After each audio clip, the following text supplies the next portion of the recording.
Welcome to Corner of the Galaxy, the show that talks 100% LA Galaxy soccer.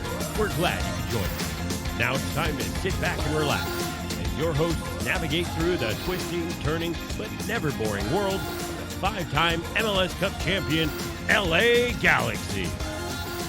Hello, everybody, and welcome to Corner of the Galaxy on cornerofthegalaxy.com. I'm your host, Josh Guesman, coming to you on Thursday, July 16th. The LA Galaxy getting ready for the East Coast El Tráfico, or the Faux Tráfico, as I've been calling it. A game against LAFC coming up this Saturday. We're, of course, going to get you ready for that game and update you on all the LA Galaxy news in between. A little Robbie Keane talk, perhaps. And there's something called monkey knife fight. And we're just going to stick with that. Also, some conference standings, some other things that we're going to talk about as the LA Galaxy get ready for basically what needs to be some points against LAFC. To help me do all that, Eric, the Portuguese Hammer Vieira, is back. Eric, how's it going, buddy? It's going all right. I'm actually surprised at how good I'm feeling. If you would have talked to me on Monday night, I would have told you that I don't ever want to talk about the LA Galaxy again. But, you know, time heals all things. So a couple days passed, feeling a little bit bound. Looking forward to this Saturday. Yeah, I could imagine that. It definitely seems like it was one of those things where if you looked at it right afterwards, if you paid attention to what was going on, you know, right after that game, you were in a different mood than perhaps you would have been, you know, on Tuesday night. I know I felt after discussing it with Kevin, and I went in with a rather pessimistic sort of look on that. Now all of a sudden I say, okay, there were some positives in there. There were some things to be sort of looked at and say, okay, you can build on that. But I mean, you know, we saw you're grading the Galaxy. For the most part, people gave you a passing grade on that. They didn't decide to cancel you, which was, you know, hey, 50-50 chance right now. So I was going to say, I know you were hoping for the opposite with the scheduled tweets. But yeah, I was actually surprised that I felt like I got most of them right. I have been told that I'm maybe not defense and goalkeeper friendly, which is fair. That's not my background, so I'm always going to skew a little bit more in that direction. That's kind of the unfortunate part with goalkeepers and defenders. You have very few opportunities to make things right. So if you make those mistakes, unfortunately, it's going to be a little more glaring, where if you make a lot of mistakes and then make up for it at the end, like one Javier Hernandez, you maybe get a little bit more grace than maybe the defender. So totally fair criticism. But I think what helped writing that article and going back and looking at the stats and rewatching the game, again, I did feel better after looking through it a second time. And you say, you know what, the Galaxy really should have walked away with some points there. It's too bad they didn't. It's going to sound funny saying this. They deserved the result they got, but they also could have easily walked away with more points, and that would have been fair as well. yeah, that's sort of a Guillermo thing, right? Guillermo likes to say this a lot, is, you know, we didn't deserve to lose. It's like, yeah, well, that's not what it says on the scoreboard. And part of me is that way. It's like, you know, for the LA Galaxy. So I remember the EPL, I think last season sort of did like the luckiest teams and the most unluckiest teams, and they tried to quantify that. And sometimes I wonder if the Galaxy are just unlucky. But at the same time, if you're good, you don't have to worry about being unlucky. And so they're not good. They're not good. They're not FC Cincinnati bad. And even though FC Cincinnati beat Atlanta United in a weird, some of these games are so don't even turn on the TV until the second half for most of these. That's the 6 a.m. games. It's the 6 a.m. games as well. Those seem to be the wacky ones, and then the late night games, the late games also tend to get wacky. That San Jose. Who did San Jose play? I even forgot who they were playing. But that finish. Vancouver. They played Vancouver, right? Vancouver, yes, the Whitecaps. That's correct, because the Whitecaps came out to a lead. So that had a crazy finish as well. So this tournament has kind of been the bizarro MLS tournament. So you're right in one respect that don't bother watching till the second half, but at the same time, it's must watch TV because it is on brand MLS. Everything that you hate about it or love about it, it's giving you that. Yeah, I mean, you know, there's something to all this as well when you sit there and you say, you know, there tends to be people who watch Major League Soccer and who sort of go through Major League Soccer. They tend to vilify the defending all the time. And listen, I'm not saying the defending is great. I'm not even saying the defending is good. It's not. It's Major League Soccer. It's, you know, somewhere between mediocre and poor. But at the same time, some of the passes that are being made and some of the offensive things that are being done are good offensive moves, and it's not always a defender's fault. I mean, every goal is a defender's fault, but it's not all. You can vary those degrees, and I think that if you see Real Madrid go out there and they beat a team and it's 5-1, and you're like, oh wow, they're just so good. Whereas if the LA Galaxy go out and beat somebody 5-1, they're like, wow, the defending is just really bad. It's that we don't give enough credit, I think, to the offense, and plus, MLS is so skewed towards offense in terms of the money that they spend on it. You would expect that the defense is horrible compared to what they're spending on the offense. Yeah, like you don't have those the DP signings at defense. You're just not seeing them as likely as you see them on offense. And to that point, one of my favorite follows on Twitter is actually Jimmy Conrad.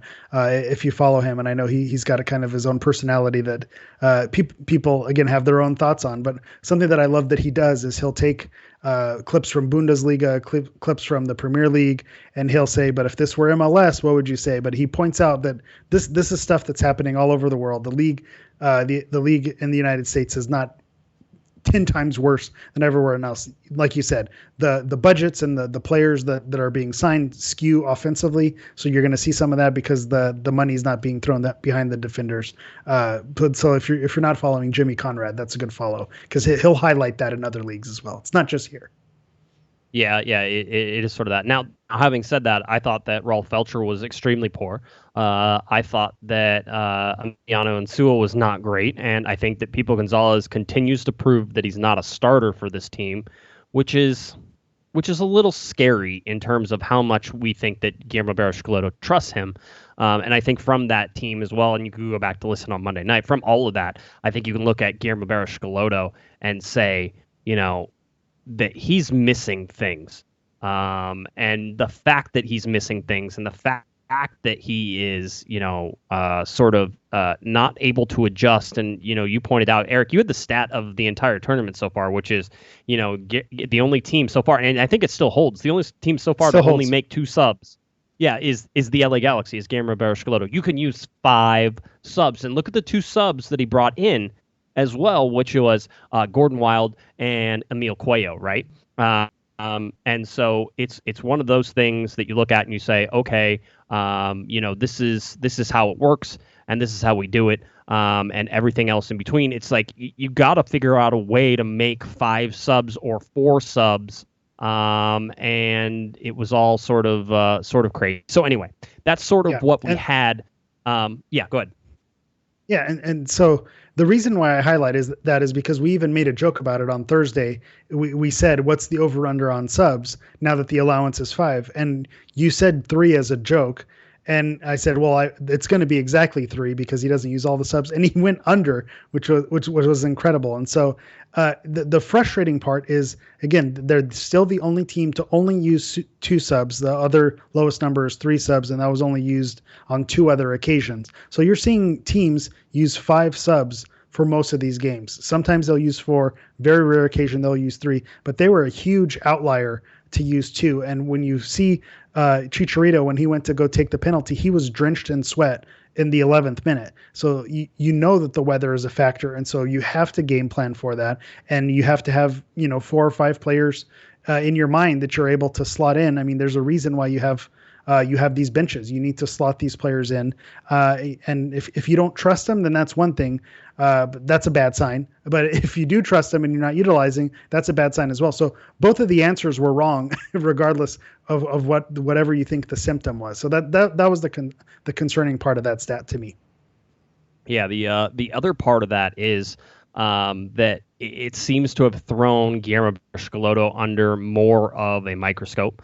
And while the LA Galaxy may be using this tournament to figure things out, Eric, which is sort of seems to be and almost as stated as GBS's goal is to figure some things out, and maybe he did certainly with if you look at a 4-4-2 in a way, right? Stacking forwards with Chicharito and Pavone, although Pavone's not really playing. Pavone's playing a free role, which is, by the way, so smart. That's if you want to talk about the one thing that I enjoyed about the whole formation thing, because Yeah, I didn't think it was great. Is that giving Pavone sort of that free roll? So anyway, what we want to do though is before we dive too much into the LA Galaxy and before we get too lost in preparing for the El Tráfico, is we want to go ahead and bring on a special guest.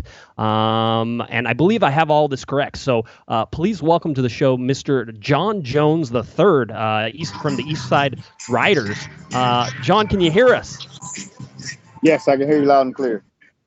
All right, good. We got you. We know you're at an event right now too, so we appreciate you stopping and talking to us just for a couple minutes here. But one, thank you for calling in. We really appreciate it. And number two, tell us a little bit about what you guys have on right now with the LA Galaxy and what LA Galaxy fans need to know about Eastside Riders Bike Club.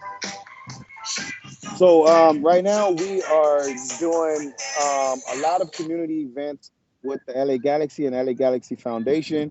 We are out feeding the community of Watts every day. The Galaxy Foundation and the LA Galaxy, along with Steve Hartman, the El Gato, and Kobe Jones, is out here, and we are trying to just feed folks. And we did a Taco Tuesday this past week with a bunch of supporters from the LA Galaxy, and we fed over 800 people. Every day, our organization is here in the community trying to feed folks. We do breakfast and lunch, and we're feeding thousands of people a week. And we're just happy to partner with the LA Galaxy to get more people, not only in our community, but to get folks to understand that there's a very high need in this community that we serve. Hey, John, tell me real quick. How did Eastside Riders Bike Club sort of come about, and why do you think there was a hole for this type of community organization? So Eastside Riders started in 2008. My father came to me and wanted to start a bike club, and I laughed at him, and I told him that I wasn't into cycling. And not too long after that, I got laid off from my job, and I went back to him and said, "What is this that you talk about cycling?" And he said he wanted to have a bike and sit in the park and have barbecues. And I kind of laughed at that again and told him, "No, we're not going to do that." My mom, when we was younger, she always fed people. She had dinners in the front yard for our houseless folks. She had backpack giveaways for kids in our front yard. And she always wanted to give back. And I told my dad that I think it would be important if we incorporated those things into this bike club. We can get more people out cycling for good health, and we can give back to the community at the same time. We can figure out ways to give back to the community. And we knew that need was here in the community of Watts and Willowbrook. And we just kept going at it. People laughed at us when we first started, and now people look to us for ideas, just like this event that we here today with LA County Parks and Rec. They look for us for ideas to do things. We've shown that we're a good partner, and that we have great ideas that people just need to help us develop. Awesome. Thanks, John. So you talked about how the group started and some of the outreach that you've been doing with providing meals, which is great. Can you tell us a little bit more about what our listeners can expect about the bike ride that's happening this Saturday in conjunction with the LA Galaxy? So first, we want to just let everybody know that this is a fun ride. It'd be a lot funner if we wasn't dealing with a pandemic. But we want to make sure that people come out, show your Galaxy pride. Bring out all those tooting horns that you guys have when you come out here. But we want to make sure folks have their mask on, and you're staying with your group of folks that you know. Stay in those groups. It'll still be fun. We'll still figure out how we can have fun together. But if you come out with the group of folks that's in your family and the group of folks that you normally hang out with, we want you to stay in those groups. Our team will make sure you get to and from Watts to Carson and back safely. We can expect nothing but fun and people to get to know each other. Our community getting introduced to another community that the Galaxy has afforded us to come into, basically their house, and get to know more folks. That's awesome. I really love all that's going on. Everybody, if you want to, you can go to esrbc.org, just basically eastside-ridersbikeclub.org. You can go there. You can donate. You can find out how you can become a member. They have some cool merch there as well that you can also buy that I'm sure will help them out. And I'm always up for another shirt, so I'll probably be shopping there here a little bit later. So we'll do that as well. But John, this seems like a great organization. Is there anything else that we can do and from our side to help you in this platform?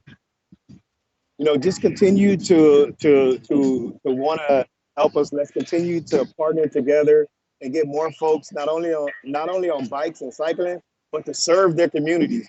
If we can get more people to do things like this in the communities that they live in, or a community that's disadvantaged that's close to them, then we can help little by little change, how people look at these disadvantaged communities. The other part is just right now we're raising money for a bunch of stuff we're doing, but of course all of the ileteros that's out here in the community. These guys are working hard in their communities, and these cowards keep coming out here and causing harm to them. And for the past couple of days, whenever me and my friends we see these hardworking folks down the street, we basically was issued a challenge, and we go out and we buy out their carts. We have this one lady that we're going to bless on Saturday before the ride. We're going to pay her rent for the month. We're going to pay her bills for the month, just to give her a couple of days off. And if anything, your fans, the people that's coming on the ride, they want to bring something, money, whatever the case might be, to help this lady have some time off and deal with her husband that has cancer. It'd be greatly appreciated. We'll do a little collection before the ride. We have her coming before we take off.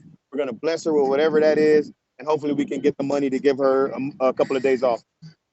That's amazing. And not only do they work hard, but they create some tasty treats as well. So there's some really great stuff out there. And so, again, for all the LA Galaxy fans who are headed out in that direction, you can reach out to your season ticket member, your season ticket rep, and they will help you register for this event. I think the deadline is on Friday at 8 p.m. in order to register. But I'm sure John would appreciate it if you get out there, the Eastside Riders Bike Club. John, thank you very much for coming on. We really appreciate it. And we'll do our best to throw anybody who has any questions your direction. Follow these guys on Instagram. Go to the website, donate, do all that stuff. Thanks again, John.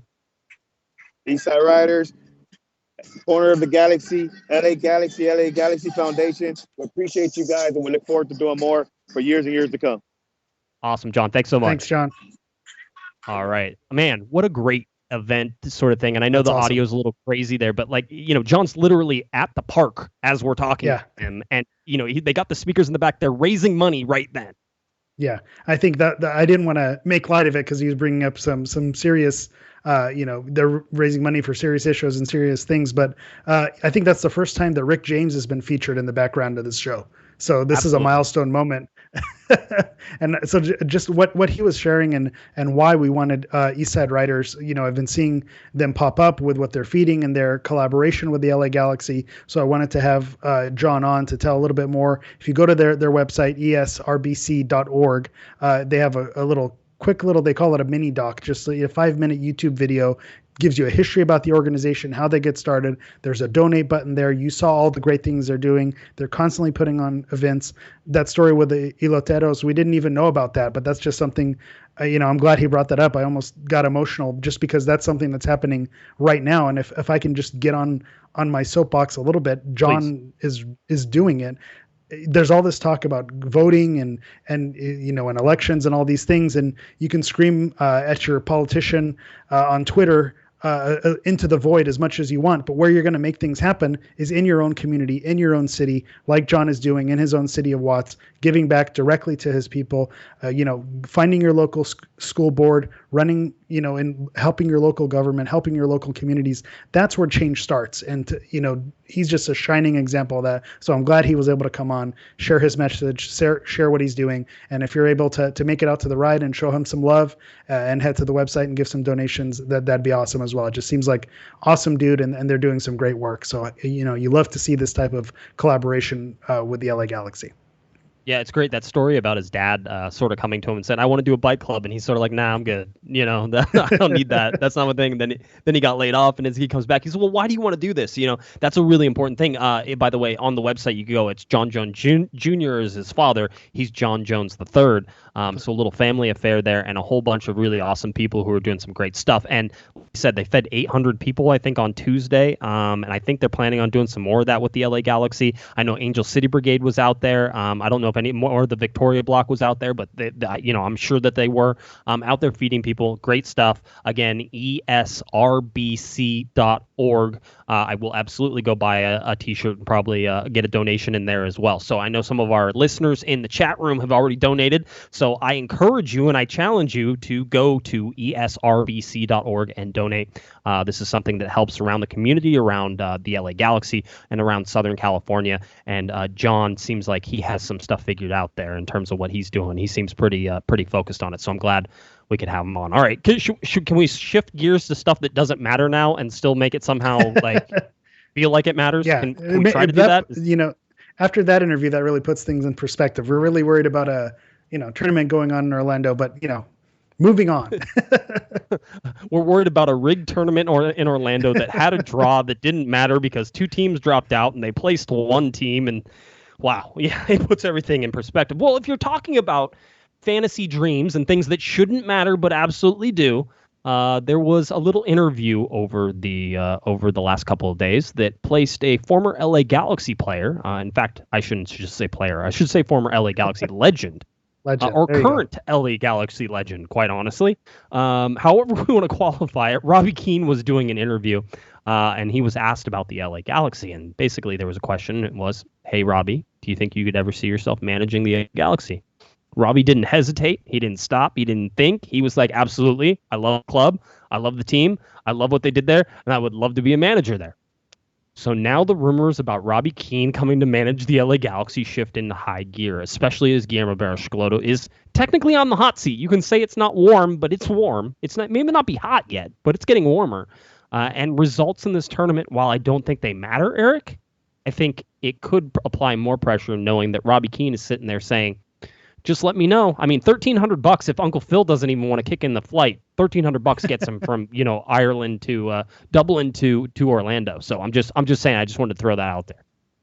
Yeah, and timing is everything with this because obviously with how close he is to being retired, you need to put in a little bit of time, get your reps. He's been an assistant coach, I believe, at Middlesbrough. He's been working with the Irish national team. So he's kind of cutting his teeth. And when you look at starting ground for managers, MLS is kind of really that zone. I mean, you saw Patrick Vieira, get a start in New York City. You're seeing Thierry Henry, even though he was at a bigger club like Monaco previously. You see Steven Gerrard, Frank Lampard. These are all players who kind of work their way up to coaching positions, and they came through the league. So Robbie Keane is someone who I could picture getting an opportunity, maybe one of his first opportunities to be a head coach would be the LA Galaxy. It makes perfect sense, given his status with the club, his knowledge of the game, how intelligent of a player he was, and just what appear to be his aspirations now post-retirement. It just seems like a great fit. So if you can time this just right, I know we had the Beckham unveiling with the statue. If you can work on the Robbie Keane statue, get that going, unveil the statue, announce him as coach, and everything will be all gravy in the next 2 or 3 years, maybe sooner, depending on how things go. I was going to say, can you have a coach who has a statue out front for his playing time, and then can't you just put Bruce's statue up next? Isn't that the next one that sort of needs? And then you can put Robbie Keane, and then Robbie Keane's the manager, and then whenever he wins multiple MLS Cups and manages the team into the FIFA Club World Cup and wins that, and then somehow takes on Liverpool and beats them. Whenever that all happens, then you could build the statue for Robbie Keane. I don't know if you need to rush it, but it's an interesting proposition. I'll tell you this, that I feel like, yes, obviously it makes sense. And one of the reasons, and somebody stated this, and it's something I believe as well, is that really good, gifted players like David Beckham, like Cristiano Ronaldo, like Christian Pavone, probably make really crappy coaches. It was one of the reasons that Jack Nicklaus. This is going to be a golf analogy, so I'll lose half the listenership on this one as well. But it's it's one of the reasons that Jack Nicklaus designs golf courses, and you go play them and they're so hard because Jack Nicklaus thinks everybody plays like Jack Nicklaus, right? It's the same thing as like, people talked about Kobe Bryant possibly being, a Lakers coach or something like that, but Kobe was so gifted and worked so hard. He would expect that from everybody. It probably wouldn't work out well because, Michael Jordan, why Michael Jordan be a great coach? Probably not, because Michael Jordan's a freak of nature, right? And so he's like, why isn't everybody a freak of nature? There's this understanding. That's why usually it's goalkeepers or defenders or guys who just sort of, sit back and can watch everything unfold around them and understand how the game plays that usually make the best coaches. But with Robbie Keane, he wasn't a freak of nature. He was just a hard worker. He did some crazy things, but most of that, I don't feel like he had like this crazy ability to be able to do things. I mean, Zlatan does crazy, stupid stuff. Zlatan would not make a good coach. Robbie Keane does things, but it's because he worked really hard. And he sort of sits there and goes, listen, I worked hard. You can work hard too. And if you work hard, you can play like me. And that seems to be something that could translate.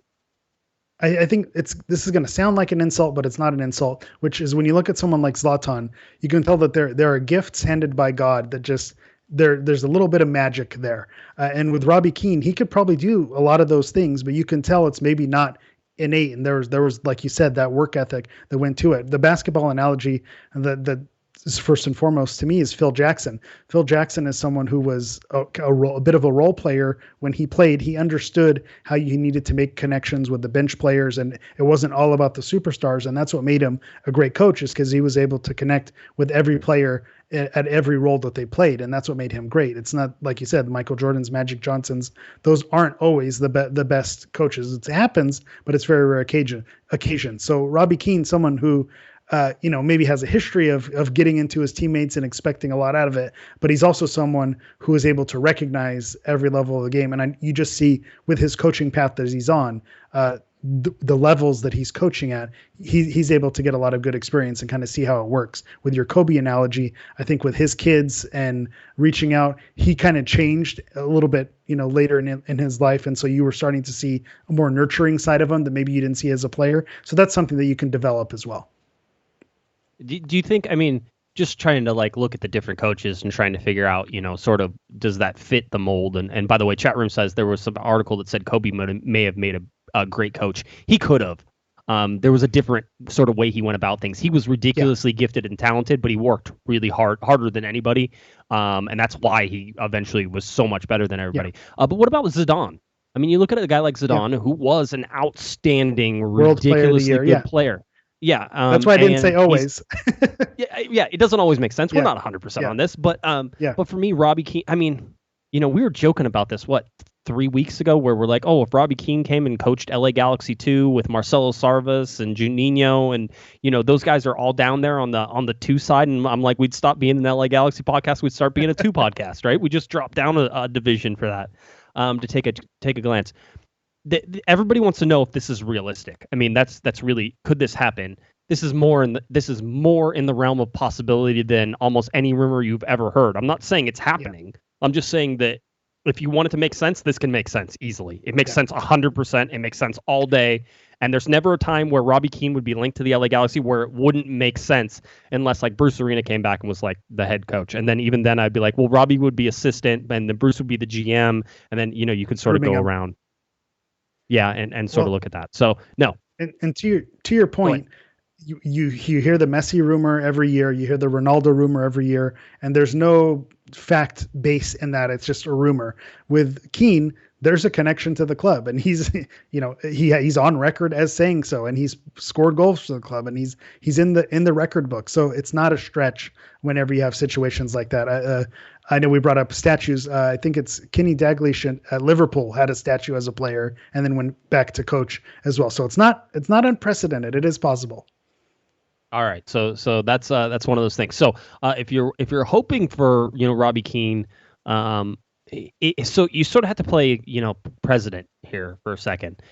You got to reach out to Robbie Keane and you got to say, hey, Robbie, listen, we love you, man. And if there's ever, you have to immediately reach out, right? Yeah, you have to pick up the phone. You're like, hey, Robbie, Hey, yeah, it's Chris Klein. Hey, yeah, how are you doing? How's the wife? Everybody good? Kids are good? All right, good. So yeah, listen, we love you. And of course we'd love to have you at the LA Galaxy. And I want you to know that if there's a coaching vacancy coming up, and I'm not saying there is, but when there's always going to be one, I'm going to give you a call, and I'd hope that you'd pick up the phone. And I'd like you to call me anytime that you're thinking about the LA Galaxy. And if you have suggestions about the LA Galaxy, I want you to just text me. You have my text. Just text me. Let me know what's going on. And yeah, whatever you need, we'll give to you. That type of thing. You have to be setting the stage for that eventually to happen, regardless of who the GM is and regardless of any of those things. In my mind, that has to be something that you're laying the tracks for. Even if it happens 10 years down the road, you need to be laying the tracks for it right now. That's the kicker. Is I don't think this is something fans should be expecting soon, but the connection is there, and it could definitely be something as a possibility down the line. All right. See, this is going to be a fun show. Yeah, you think so? We're not why to do you say that? The meat of it yet. Well, we've had a good time. Okay. We feel good about feeding the community. Robbie Keane's going to coach the Galaxy. I mean, this is all positive. When's it going to turn? So far, yeah. So far, well, I mean, I don't know where this next one definitely takes us further into fantasy. I'll tell you that. Today, announced by AEG, which is I had to read this one 7 times, so don't be yelling at me. But AEG and a company called Monkey Knife Fight. Never heard of them before in my entire life. Told Hammer about them. Hammer goes, "That's not a real thing." Looked them up. Says, "Yes, it is a real thing." So it is a fantasy sports company, basically, FanDuel, like in that same sort of vein of operation. So AEG and Monkey Knife Fight have entered into a cage of doom it just seems like it's like some wrestling match. I can't get into a wide-ranging partnership for the LA Galaxy, LA Kings, and the Ontario Reign. Basically, going to be the official fantasy sports partner of the LA Kings and the LA Galaxy, and will be a partner of some sort with the Ontario Reign as well. So all AEG-controlled commodities, and they have entered into a partnership here with Monkey Knife Fight, ranked as the 3rd largest daily fantasy sports company. They're award-winning, fastest growing gaming platform in North America. This is a broader thing really to talk about, because trying to talk about specifics on this seems sort of useless.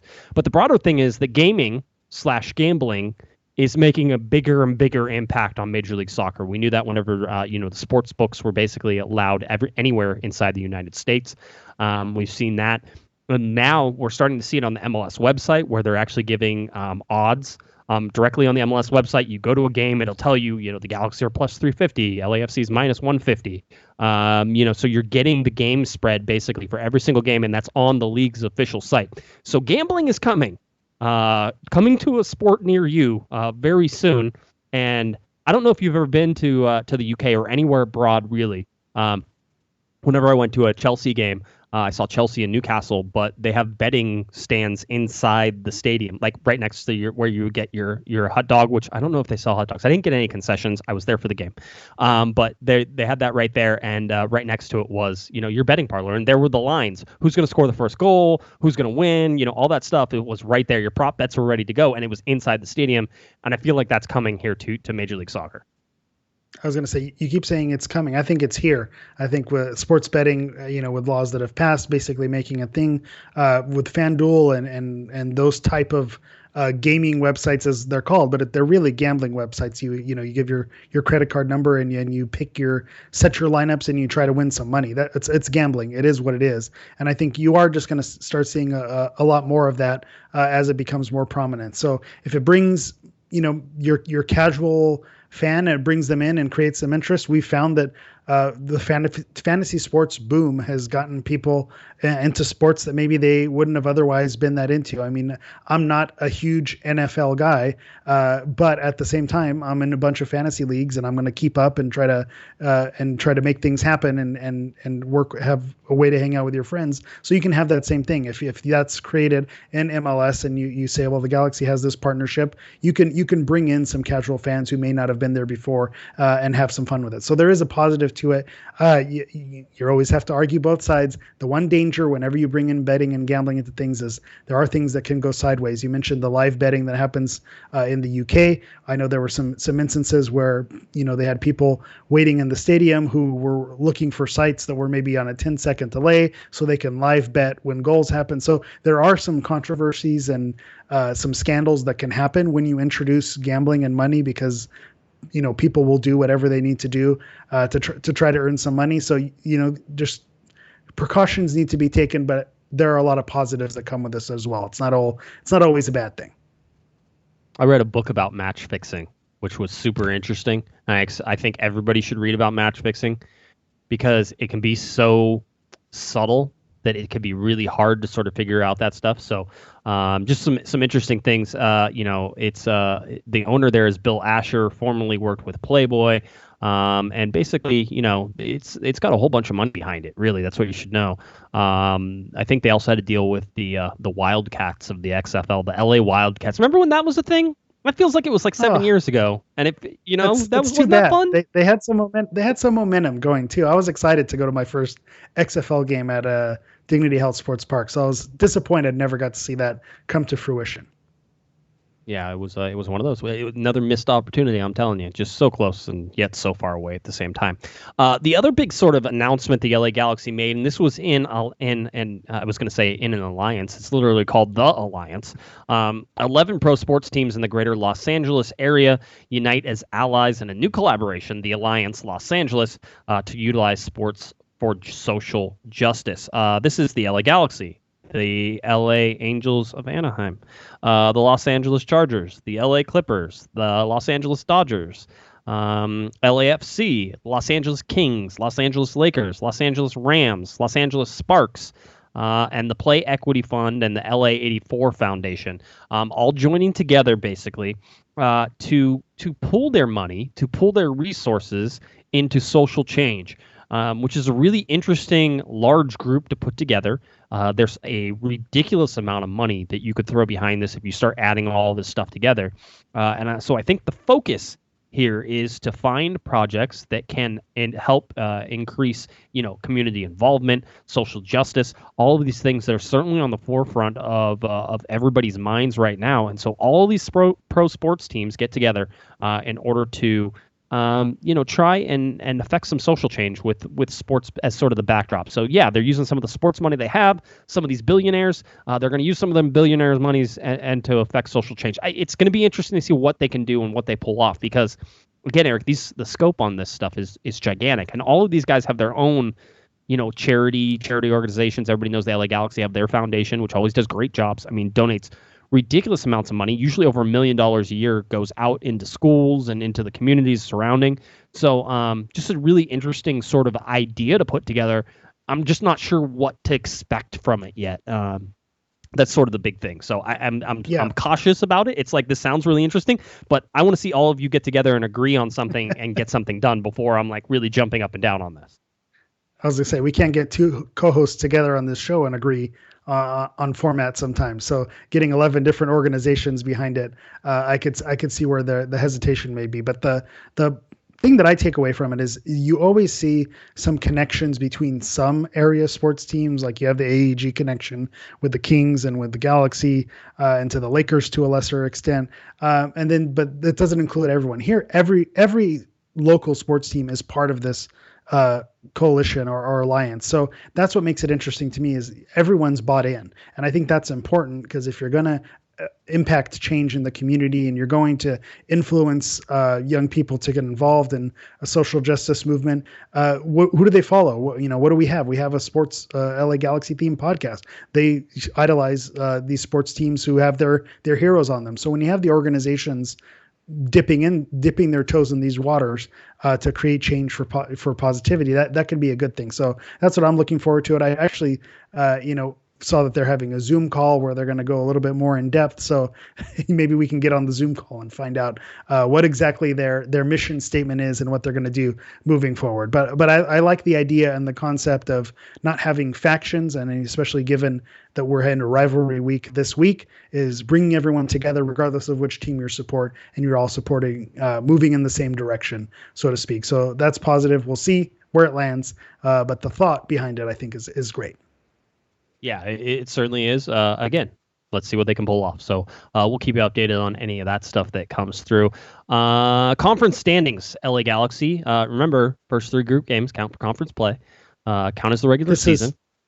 This is where it turned. I was wondering when it was going to go bad. This is where it starts to go bad. That was, you tell everybody just turn it off now. You think it would be bad? No, of course not. Because I know that there's an epic game preview coming up, and I'm going to stick around for it, even if I'm going to be a pessimistic Nancy for the rest of the night. Okay, this Karen over here will be pessimistic. Don't expect happy things coming out of my mouth for the rest of the night. But we're going to give it to you real and tell you sort of what to expect as the LA Galaxy come down. Conference standings, regular season, again, being played right now in the first 3 group games, which is interesting because that means Nashville and FC Dallas aren't getting their 3 regular season games in, which probably means they have to make those up as they go along. Update, by the way, from the bubble. We should really have music that was sort of like, it's like bubble music. I don't know how exactly, but like bubble popping like a bubble music. Sound. Yeah, we need a bubble sound. Yeah, like there was a movie called Home a while ago where everyone kind of traveled in bubbles. So that had like a bubbly soundtrack to it. You have to have kids at the right age at the right time to know that movie. And there's probably some listeners who know what I'm talking about, but it's not a classic that hung around. But that was a movie that was very specific to a very specific time frame. Must have missed that one. Just wasn't on my radar, apparently. All right. Conference standings as it goes. Currently in the Western Conference, Minnesota United lead right now, 9 points through 3 games played. They have 3 wins. So they're at tops right now. Sporting Kansas City in second with 6 points. They've played 2 games at this point. No, that was points per game. I know how to read. They played 3 games as well. The Colorado Rapids, 6 points. The Colorado Rapids up there, 3 games played. Portland Timbers, 6 points, 3 games played. Real Salt Lake, 5 points, 3 games played. LAFC, 5 points, 3 games played. Seattle Sounders, 5 points, 4 games played. San Jose Earthquakes, 5 points, 4 games played. FC Dallas, 4 points, 2 games played. The Vancouver Whitecaps, 3 points, 3 games played. The Houston Dynamo, 2 points, 3 games played, and the LA Galaxy sitting dead last in the Western Conference right now with 1 point through 3 games played. That gives them, by the way, a points per game of 0.33 as we're going about right now.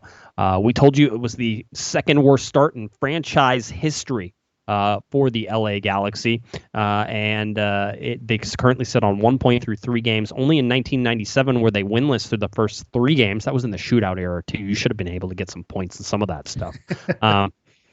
But there was 0 points. I'll tell you right now, in the 4th game of the 1997 season, they won. So if the LA Galaxy don't win, then they will have officially the worst start through 4 games of any major league or ever of any LA Galaxy team in the club's history through 25 years. So does that mean much? I saw some, I'm big on LA Galaxy Twitter and reading the room. So on Monday night, there was a little bit of chaos, and I saw several tweets mention if we survive 2017, we can survive this. And I just had to point out 2017 actually had a better start than this. So that's the concerning part to me, is that if this is off to a worse start than they had in 2017 with Kurt Arnolfo and the LA Galaxy 2 All-Stars, that's concerning given the amount of money that went into creating and developing this squad. So hopefully they can right the ship at some point. You have to zero in specifically on Group F for the LA Galaxy. And yes, by the way, they do sit last in Group F. I don't think that should surprise anybody as you go through it. Last in Group F. And let's see, it's the Portland Timbers right now who beat the LA Galaxy with the 3 points through one of those games. Houston Dynamo and LAFC. So it goes Portland, Houston, LAFC, and LA Galaxy. That's what the conference, or not the conference, but the group standings. The group.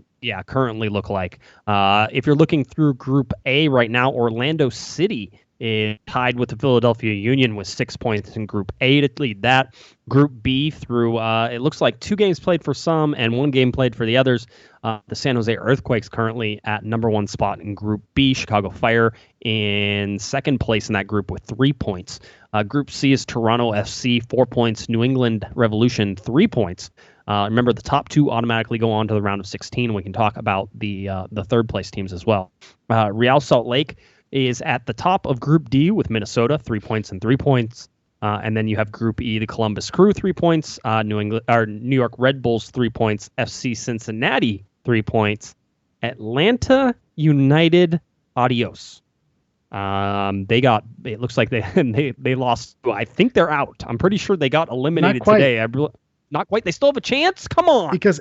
Because everyone else has 3 points. I mean, it would have to take a little bit of a miracle. And I think whatever happens in this Crew Red Bulls game will have an impact on it. But they're not technically out of it just yet because, if they win their last game, get 3 points and get lucky with some goal differential, they're not quite out. So that's the positive there.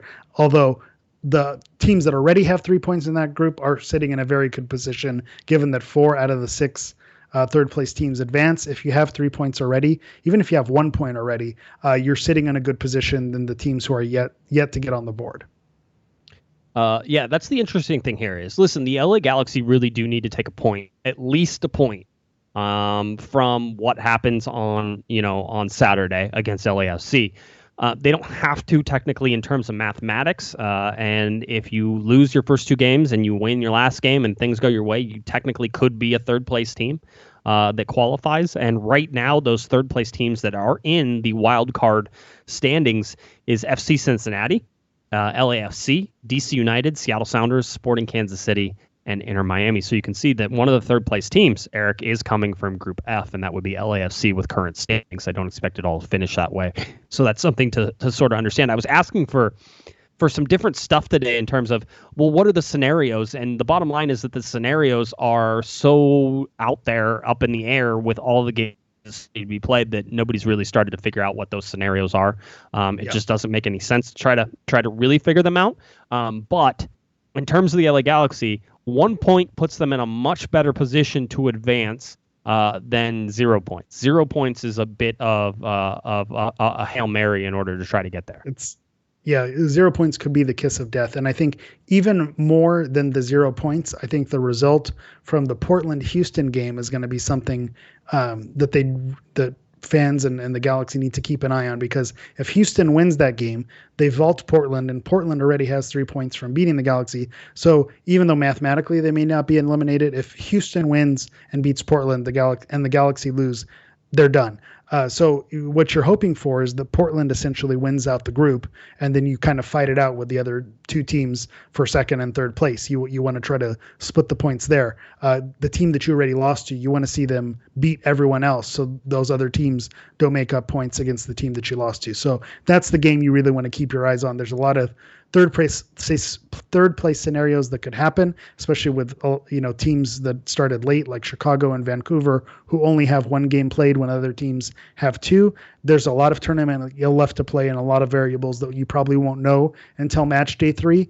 So keeping an eye on the Portland-Houston game, which is the encore, the precursor to El Tráfico on Saturday, keep your eyes tuned to that, because that's going to have a big impact on the type of result that would benefit the Galaxy best. 3 points, obviously, goes without saying, is the best case scenario. But given the form that the Galaxy has been in and that the rivals have been in, 3 points is maybe hopeful. So you're maybe hoping for some different scenarios, and you want to see how it plays out. And you may be game watching, unfortunately, even though they've only lost 1 game. You may already be that scenario where you need to watch other results to see if you have a chance. Are you trying to jump ahead to the preview? That felt a little previewy. That felt like you were already leaning towards. I'm just saying, I'm the negative one on this show. You're the positive one. Okay, so I expect you to adjust your attitude accordingly. As we continue. Guess what I did? Guess what I did, because I had just like the smallest amount of little sliver of a time. So one, you can't see this if you're just listening on the podcast, but if you're watching on YouTube, I got the blue paper out. Oh, the blue paper! The blue paper is back just a little bit. So that means I got some game charts and some stuff that I went over. None of it's too interesting right now. Just if you're looking at 2017, 2018, 2019, 2017, as you were saying, Eric, 3 points through the first 3 games because they won the third game. So they were there. 2018 had 4 points through the first 3 games. 2019 had 6 points through the first 3 games. And right now you're sitting on 1 point through the first 3 games. So what does it mean? Not much, but I just wanted to sort of put it out there so we understand where everything is. We always try to put things in context, let you know where things are at. When does like a bad start become actually historically relevant? Like that's my whole, everybody's like, well, it's only 3 games. That's not really much. Like you can't really say that about the team yet. It's like, well, but it's true after 3 games and it'll be, depending on what the result is, that result is true after 4 games. It's true after 5 games. When you get to 8 games, is that when you finally feel like, oh, well, it's the first 8 games and, now it's historically, they're all historically significant. It's just how weight you want to put into all these. And there's certainly time for the LA Galaxy to bounce back. One of the other things I was counting or I keep track of is DP minutes and how many minutes the deep designated players play. And so far it's been pretty good. Designated players have played 72.2% of the total available minutes. That includes 100% from Javier Hernandez and Christian Pavón, and just 16.7% from Jonathan Dos Santos. So yeah, he's bringing the average down. It's bringing the average down big time. Yeah. And Ramon Alessandrini did it, last year, right? There, so far in probably the last 3 years, there has always been a designated player who brought the average down, and that's one of the reasons the LA Galaxy have not had as much success as they probably did. You can't tell me the LA Galaxy wouldn't have been 2 to 3 games better with Ramon Alessandrini on the field last year, right? I mean, duh, that makes some sense. They would have been at least 2 to 3 games better, and maybe much more than that. So 72.2% is good. But it's skewed, 1, because there aren't that many games, and 2, because Jonathan Dos Santos hasn't played. So only 45 minutes so far in 2020. So just sort of keep that on your mind as we go ahead. LA Galaxy getting ready to come up against LAFC. And then after LAFC, Eric, we all know the last one, the biggest game really, because you can't count the LAFC game that's on July 18th. You have to count the Houston game that's on my birthday as the biggest game as far as I'm concerned. So the Houston game could be a very big one. That one's on Thursday, July 23rd, a 5 p.m. Pacific time kickoff. All right. Again, I'm supposed to be the positive one, but just the thought of Houston on the season finale in the LA Galaxy. I mean, it's just bad news all over. But again, I'm going to get excited, going to get in a good mood to get us ready for Saturday. Okay. I personally want to get to this awesome preview. So I want to make sure that I set the stage correctly for everybody. All right. Only your second dramatic preview of the coronavirus sort of era here. So without much further ado, the Hammer himself will now preview the LA Galaxy versus LAFC coming up on July 18th, 7:30 p.m. kickoff time on ESPN and ESPN Deportes. Good evening, ladies, gentlemen, and LAFC Reddit boards. Can I please have your attention? I have just been handed an urgent and horrifying news story, and I need all of you to stop what you're doing and listen. El Tráfico is back. On Saturday, your LA Galaxy take on LOLFC for the first and probably only East Coast El Tráfico. In fact, it's been so hot and humid in Orlando, I'm beginning to think that Florida was a bad choice. The loss against Portland left many Galaxy fans in a glass case of emotion, but they will look to bounce back by taking their rivals out to a nice seafood dinner and then never calling them again. Remember who you are, LA Galaxy. You're very important. You have many leather-bound books, and your stadium smells of rich mahogany. They've done studies, at 538.com, and Bald Bob Bradley's Bad Boys are expected to win 60% of the time, every time. But not this time, not this year. They're not going to take us down. I don't know what we're yelling about. In fact, I don't even know what this tournament is. All I know is that it feels good to have El Tráfico back in our lives. So remember to keep it civil during this rivalry week and stay classy, LA Galaxy fans. Chivas 2.0, go love yourself. Oh, wow. Okay. I'm not sure if everybody was prepared for that to go that crazy, for that while there, Hammer. Do you feel okay? Because I feel okay. That seemed like it took a lot. Okay. It did. All right, in some ways, that was the easiest preview I've ever done, but in other ways, a lot of build up to it. Yeah, I understand. And I did appreciate the LAFC Reddit board throw in there just in case they want to it's post going a to end video up there anyway. seven months later. Yeah, it's going to end up there anyway. Right. If it's going to end up there anyway, I might as well introduce myself and provide a proper greeting. There you go. That's nice. That's very, very, very, very friendshipy of you. I enjoy that. All right. LA Galaxy versus LAFC, like we said, coming up on Saturday, 7:30 p.m. ESPN Deportes follows the Portland Timbers Houston Dynamo game. Very interesting to sort of see this. The series with LAFC stands at 2-1-3 in favor of the LA Galaxy. Obviously, the first meeting of these two teams was whenever Zlatan Ibrahimovic made his magical debut, a game that it's never matched, and I've just decided that makes me sad sometimes, but it's accurate, and I'm just going to let it go. He made his debut. The LA Galaxy were losing, I think, 3-1 by the time he came on, scored 2 goals, and then 4-3. But the real turn in this rivalry, and as far as I'm concerned, it's the biggest rivalry the LA Galaxy have. But the biggest turn in this rivalry was that LAFC won the one matchup that was in the playoffs between these two teams.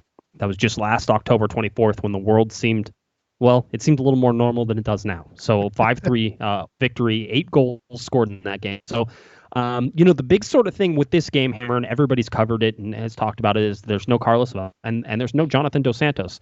I think LAFC has a much stronger team with, not without Carlos Vela, but without Carlos Vela, they have a stronger team than the LA Galaxy do without Jonathan Dos Santos. That's my biggest sort of worry when you look at this, is who's going to control the center of the field. And if you watch any of the game with Houston, Houston did a good job of playing quickly and really attacking. And in my mind, you look at that and you say, Houston's going to be a tough game at the end. And not only that, but LAFC did a good job to come back. Bradley Wright Phillips sort of filling in the Carlos Vela role. I mean, come on, it's Bradley Wright Phillips. First of all, and we've said this many times, the nicest guy in the world. Whenever he comes around, I've met him a couple times on MLS Media Day. And he comes around and introduces himself and shakes everybody's hand when he comes in. Just the nicest guy. And obviously with the New York Red Bulls was just an absolute stone cold killer out there. Whenever it come to putting goals in the back of the net, he was able to do that for LAFC as well. So, I mean, this is not an easy match for the LA Galaxy. And it's certainly not the match you want after the performance that you had against Portland. I think, I agree that not to let the absence of Carlos Vela fool us and think that this is going to be a weakened LAFC team. I think Bradley Wright Phillips, with the history that he has, I understand that being a little hesitant and being careful with him, but at the same time, given his injury history, he's not the same player. So BWP isn't someone that worries me as much as Rossi and Rodriguez, Brian Rodriguez and Diego Rossi. I think they wreak havoc on the wings. And if you saw what Blanco was able to do with Portland, just kind of work his way inside and have complete disregard for the LA Galaxy defense, I think these are players that have the ability to do that. So that's what makes me nervous is those wingers coming at the Galaxy and especially at their defense. That makes me nervous. But we were able to see Houston unlock the LAFC defense, and I think the Galaxy, with the opportunities they have, they weren't able to put them away against Portland. But now, understanding the situation, knowing the game environment, Chicharito with now a goal under his belt, maybe they'll be able to unlock the defense and get a few goals in there. Every El Tráfico prior to this has been an absolute goal fest. So why not? If we've been seeing goal fests in this tournament. So we'll see how it ends. I think we'll see how it goes. I could, with this being the Bizarro MLS tournament, I could see a 5-5 game, and I could also see all the hype leading up to this. San Jose scoring 4 goals, Columbus is scoring 4 goals, and then El Tráfico is going to be a 0-0 draw. I could see that happening too. Just both teams coming out flat with not knowing what to do without the fan environment as well. I mean, Baxter talked about it on Monday, how it just feels different on the inside in the game. The players notice the difference without the fans. I think part of what has made these games special is the atmosphere. So without that, are we going to see the rivalry between these two teams? Do they feel that, are they going to carry it in with them? Do they understand the breadth of this rivalry, or is this just going to be another game for them? Some of these games have been pretty spicy, some teams going at each other, and you could tell that there's some animosity. So it's possible that they bring it in, but we've also seen some games that are leave a lot to be desired. So we'll see which version comes out. GBS was talking about facing LAFC without Vela. And GBS said, by the way, there was a press conference today. Larry Morgan, not on Twitter, was kind enough to show up there, so that way I could keep working and doing real work and making real money instead of the fake money I make at the podcast. He said, this is what GBS said. He says, you have to look at their last game with Houston. They have good players. We need to look at the rest of the team. I know it's very unfortunate Vela is not going to play, but they have other players like Rodriguez, Rossi, Diamande. They have a really good team. We need to worry about LAFC, not just no Vela on the pitch. I think the most important thing now is to keep going forward. I don't stop because we lose. We need to keep building the team growing. We have a big opportunity Saturday night with LAFC to show what we can do. We can play, we can compete, we can beat LAFC. The opportunity is there. But that almost sounds like a little bit of fire from GBS. It certainly sounds like he was more clear than he was when he was sitting on the sideline scratching his noggin for most of the game. And he should rightfully be blasted for the way that I think he handled that game in terms of the substitutions, in terms of the perplexed looks on the sideline. Whether he was perplexed or not, he looked like it, and that matters.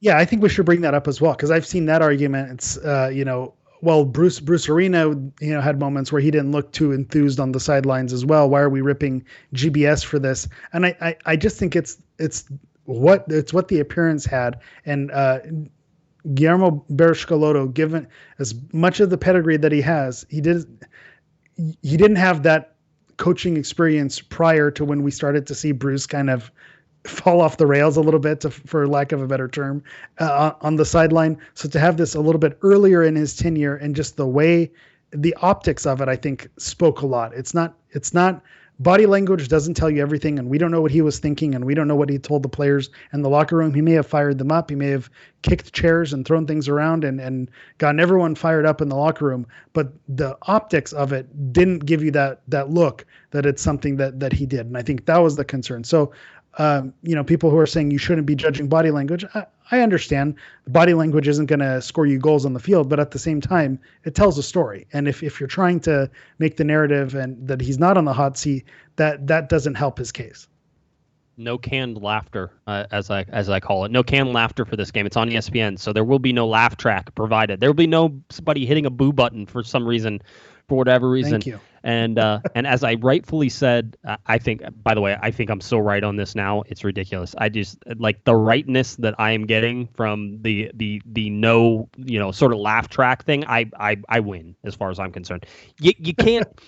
You're lying to the fans whenever you play this soundtrack back behind them. The players aren't hearing it. They're not fired up by it. They don't hear the boos. They don't hear the cheers. There's no change of momentum because of the fans. The change of momentum comes from the players, and the players only. Kevin told us the atmosphere is devoid of anything resembling a real soccer game.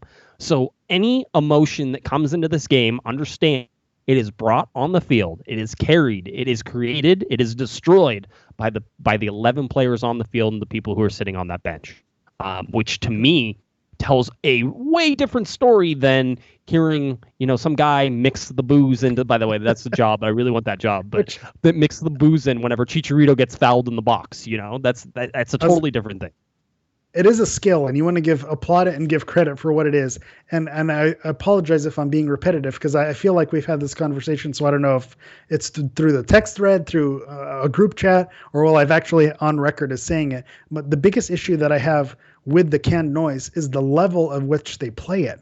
On Fox, it's almost drowning out the commentators. If you're going to have background noise to make it feel like soccer, keep it at a dull roar, but also allow us to hear what the players are saying.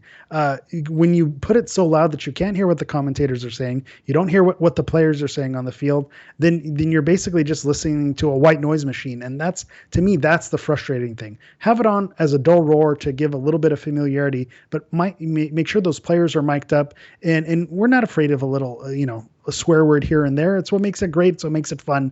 Let that happen. And I'm glad that this game won't be on Fox, and we will get to see the actual audio with ESPN, because this game in particular, I'm really curious to hear that on the field interaction and see how it goes for the Galaxy and LAFC. Imagine if you could have heard what Zlatan said to Carlos Vela the very first time those two came up against each other.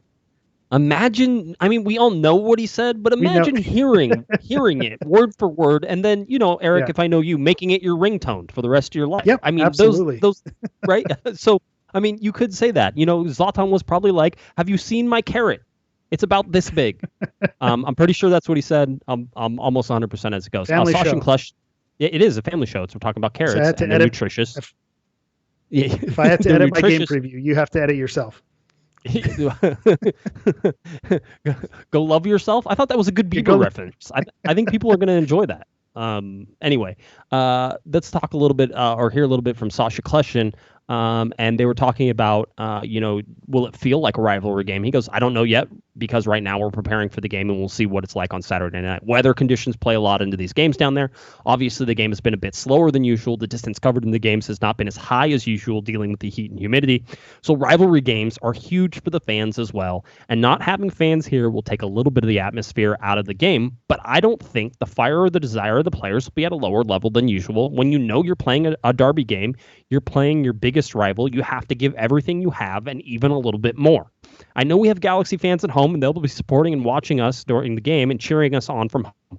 I'm excited to play in my first derby game. It'll be a little bit a little bit weird down here in Orlando, but it is what it is, and we're all trying to make the best of it right now. Sasha Kleshin continues to be a talisman for rational and engaging thought around the LA Galaxy. If you want to know what's going on with the LA Galaxy, ask Sasha Kleshin. He will tell you exactly what's going on, and he does it probably better than any other player in that locker room right now. Yeah. When I did my grading the Galaxy piece, he received 4 stars, right up there with Cameron Dunbar. And you may think, well, Sasha Kleshin, is he really, working at that same level like a Pavone or like, someone like Dunbar who had a breakout game essentially? And I think he is. He brings a veteran presence and a calmness, and those statements.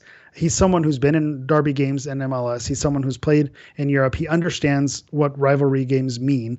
And so and this is back to the GBS body language thing.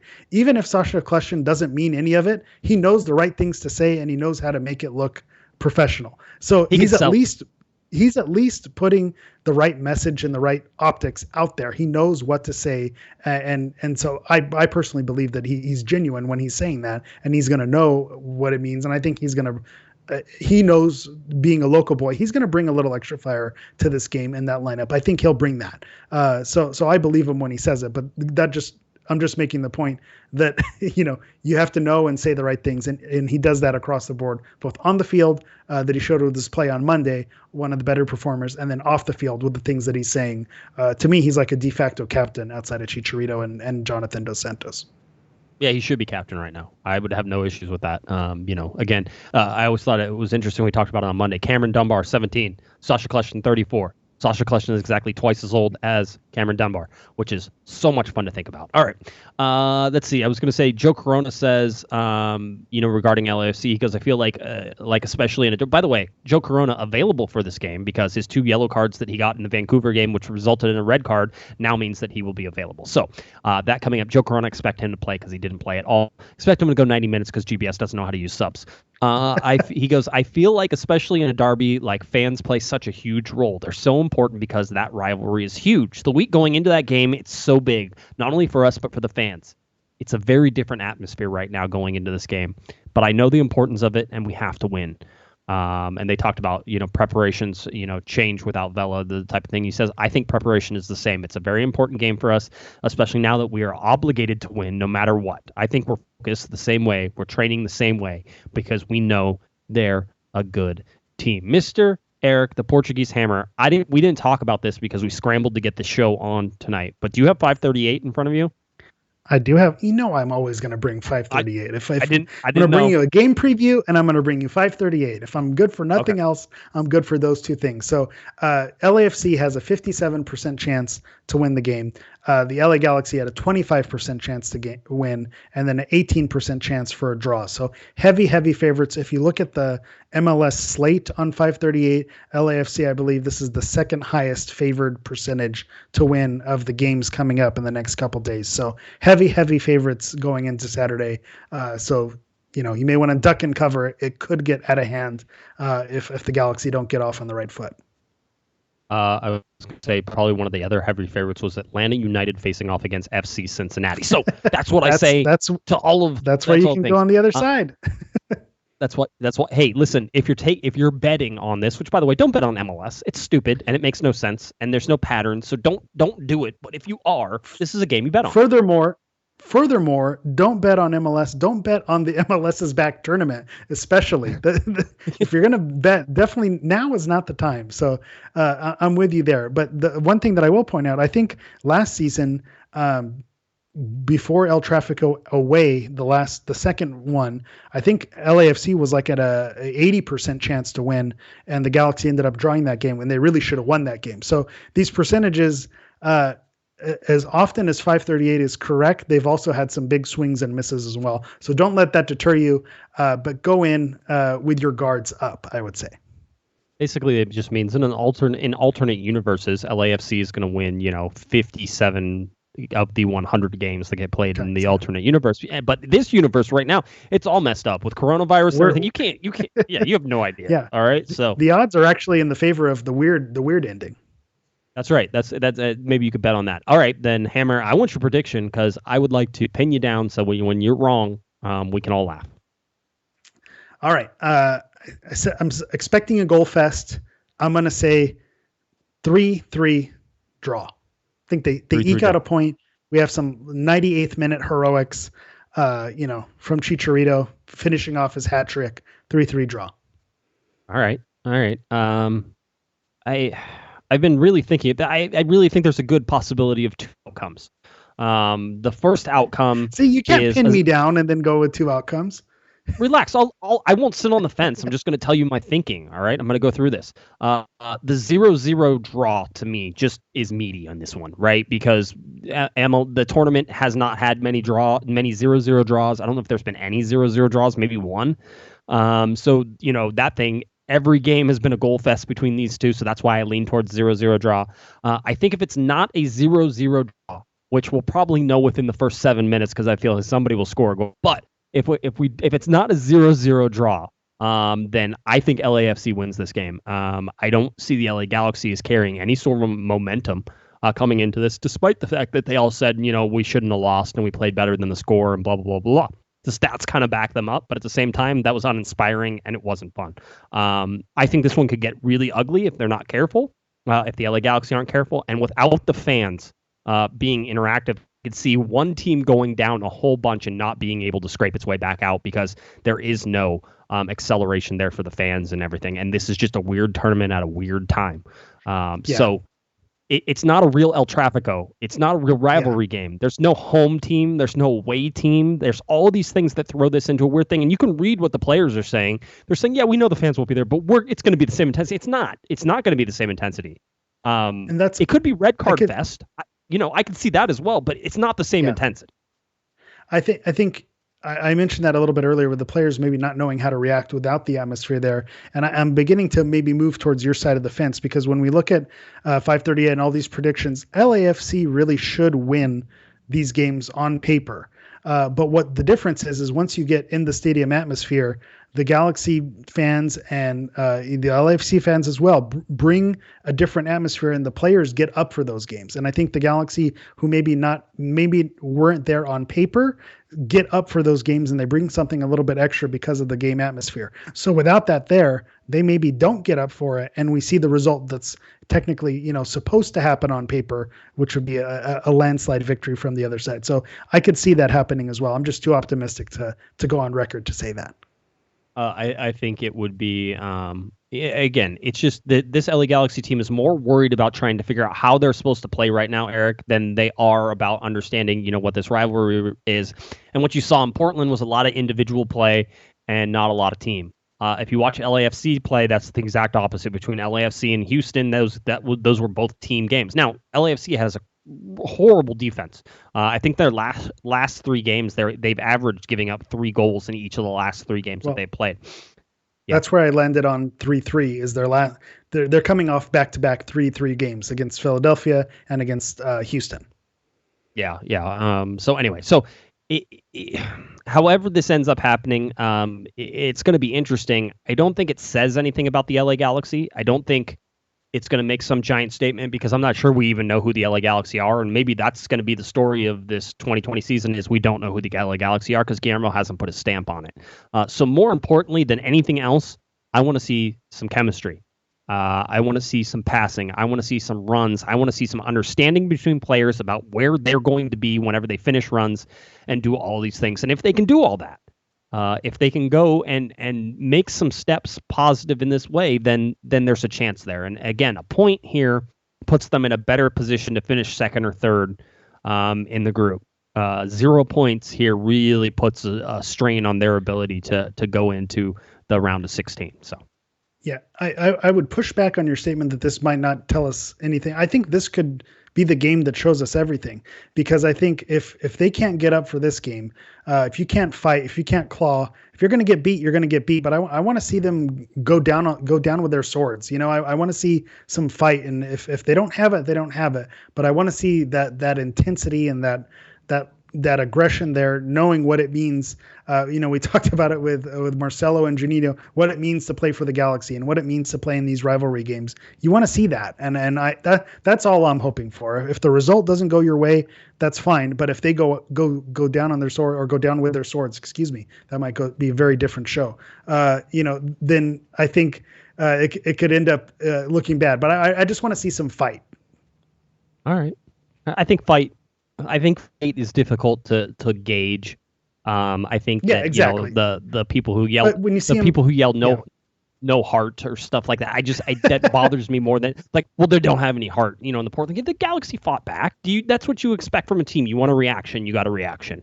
Out of that, it was probably too late because Guillermo doesn't like to use subs and he waited too long. But other than that, the theme of this show is Guillermo doesn't use subs correctly, and that's probably going to hurt him in this tournament as it's condensed. And apparently, IFAB has extended the 5 sub rules all the way into 2021. So somebody better teach him how to use 5 subs, because it's coming, and I'm not sure that the Galaxy are ready for that. All right. The LA Galaxy facing off against LAFC again, July 18th. That's this Saturday, 7:30 p.m. Pacific time on ESPN and ESPN Deportes. You can go watch it there. And I think that about does it. Eric, you got anything else you want to talk about before we get out of here? No, I'm good. Okay. All right. Tell people where they can find you. We'll go. All right. You can find me on Twitter at GISHammer. You could also find me on Instagram at Galaxy Profile. That's Galaxy PROFOUL. You could also follow me on Twitch at twitch.tv/EVHammer9. I'll be streaming for Cosmo SC tomorrow night, which is Friday, July. I forgot the date. But tomorrow night from this live show against CD Angelinos, and you can check out the Liga G information on cornerofthegalaxy.com. The 17th. All right. 17th. If you're looking for me on Twitter, it's at Guesman, JGUESMAN, and of course at Galaxy Podcast. Head on over to cornerofthegalaxy.com. Larry Morgan's going to have an article I'm going to post after I get done with the show, so make sure you check that out. Between the LA Galaxy and LAFC coming up on Saturday. All right, for Eric the Portuguese Hammer, I'm Josh Pato Guesman. You've been listening to Corner of the Galaxy on cornerofthegalaxy.com. Have a great one, everybody. You've been listening to the Corner of the Galaxy podcast on cornerofthegalaxy.com. You can follow the show on Twitter and Instagram at Galaxy Podcast, and be sure to check out and subscribe to iTunes, Stitcher, and Facebook by searching for Corner of the Galaxy. Fans, we thank you for listening, and we ask that you be kind and courteous to your neighbors as you leave the podcast. We thank you for joining us and look forward to seeing you again. Until then, I'm Michael Araujo, and on behalf of the entire Corner of the Galaxy crew, goodbye, everybody.